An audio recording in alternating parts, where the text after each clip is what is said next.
when God of War 1 finished, a majority of the team split off and they started making God of War 2.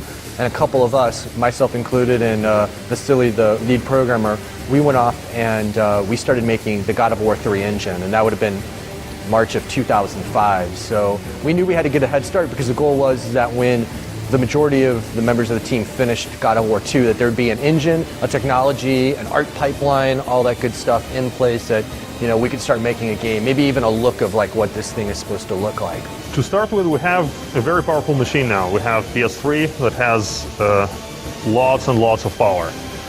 But that power needs to be used wisely. That's the challenging part. The main difference between this game and our previous games is that this time around pretty much nothing is a stage piece. Everything is real in a sense that pretty much everything you see on screen you can eventually get very close to and interact with. We left God of War 2 at a pretty high moment with the gods scaling Mount Olympus with an army of, the Titans scaling Mount Olympus with the army of Titans and Kratos on the back of Gaia, and that's setting the bar pretty high. I look at it as a gamer, what would I expect God of War 3 to start with? Well, I would expect to be part of that war. Stig wants the war going on at all time. Now, in order to, get those peaks and valleys of everything like that, we're going to have to slow the player down, so that we can hit those high notes and make sure that it feels right. Otherwise, it's just going to feel like noise. So once we haven't started pacing the game yet, but that's one of the things that we're going to have to take into account, And same with, just our big wow moments. How often do those happen? Is there a puzzle right around the corner to kind of slow the player down? Or is there a huge AI fight that we can introduce at the end of that puzzle to pick up the action again? That's going to be stuff that we're going to wrestle with for a while. And that's kind of the process that we went through with God of War 1 and 2 is, how does it feel? So the first thing that we had to do to make that happen is we had to start developing technology to make Titans a reality. And that's kind of the biggest hurdle that we have for God of War 3. These Titans are huge. They're the size of mountains. A couple of our Titans are as tall as the Sears Tower in Chicago. Put that in gameplay perspective, we could actually take Colossus from God of War 2 and put it in a Titan's hand like a Barbie doll. What PS3 does allow us to do is have a humongous deforming world, which is a Titan, and interact with it, place other objects on it. You probably have seen it in the trailer that Gaia has trees on her, and that's hundreds and hundreds of trees, like real forest, and all of that is animated and attached to her skin, and all of that is real time. Well, that's where we want to take the look. It's like we don't want these environments to be static environments. If we're going to go through a jungle like what we're showing in the trailer, we want that thing on the back of a living, breathing character that's moving around and affecting gameplay while all that stuff's going on. And that's the inspiration from the art right there. Is like, where can we take levels that's not the standard laissez-faire thing that we see in other games?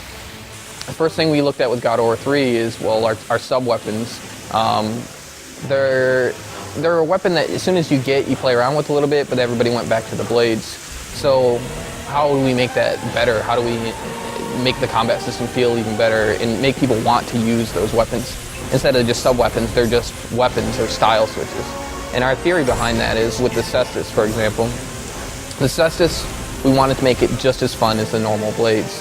And what we've done with that is we've changed the way Kratos plays when he has the Cestus. They're more like boxing gloves. And they have these gigantic rings on them. As the rings slide forward, they crush into the head of the Cestus and they create a concussive force. And that concussive force sends enemies flying away that are around you. And so your strategy is you actually want to make contact with enemies, because if you make contact, you're going to blast them away. And in comparison to the blades, your blades are going to be hitting a bunch of enemies at the same time, but nobody's going flying away. You're keeping them within range. You're doing more combos. The Cestus are less combo heavy, and you're going to send an enemy flying off a cliff ledge or flying into a wall, and then you can run over after him, combo against the wall a little bit more, do more damage to him, grab him, crush his skull against the wall, a lot more interaction with the world as well. We want to make sure that every toy that you have to play with is fun, you know, and they all make sense for his character. So I think we work really hard in making sure that, you know, from the combat's perspective, we don't go deep into a combo tree where you have to memorize, you know, a certain number of inputs to do this crazy combo. The deepest thing we have is square, square, triangle. And, you know, if once you memorize that, that move is extremely powerful and you can use that as much as you want. So we look at core elements in fighting games and combat, and we find out what's really fun about those, and then we change those to try and make them as accessible as possible. So the Fleece is a good example from God of War 2 of, if you look at Street Fighter 3, it has a parry system, but it's really complex, and you know, mostly hardcore gamers are going to love it, but the average gamer doesn't even know what it means or how it works. But we take that and we turn that into the Fleece, and now Kratos can parry and attack and deflect it and do a power move. But we give him a much larger window to work with. There's a bunch of other combat tricks that we do to make sure that it's accessible. So yeah, we continue that theory and that design with everything we put into God of War.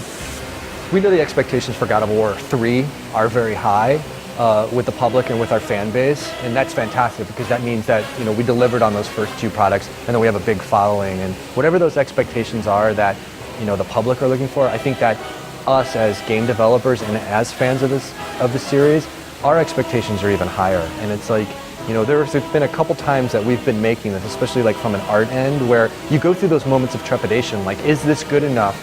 Is this as good as other stuff on the market? And it's like, well, we constantly challenge ourselves and just keep plugging away. And it's like, you know, we know where we want to make it. We want to make it the best looking game that's out there. We want our fans to, you know, think it's the best looking game out there. And kind of towards the end that we were sort of wrapping this up and kind of, you know, delivering the trailer, there were some times when we kind of stopped, paused the game and looked at it, and it's like, you know, people started to kind of go by our desks and be like, oh my God, you know, like that looks, wow. And you started to see people in the studio kind of impressed by some of the art. And it's like, that's great. We hope our fans have the same reaction to this kind of stuff. So I would, at this point right now, I just tell the fans, stay tuned. We will be releasing more information.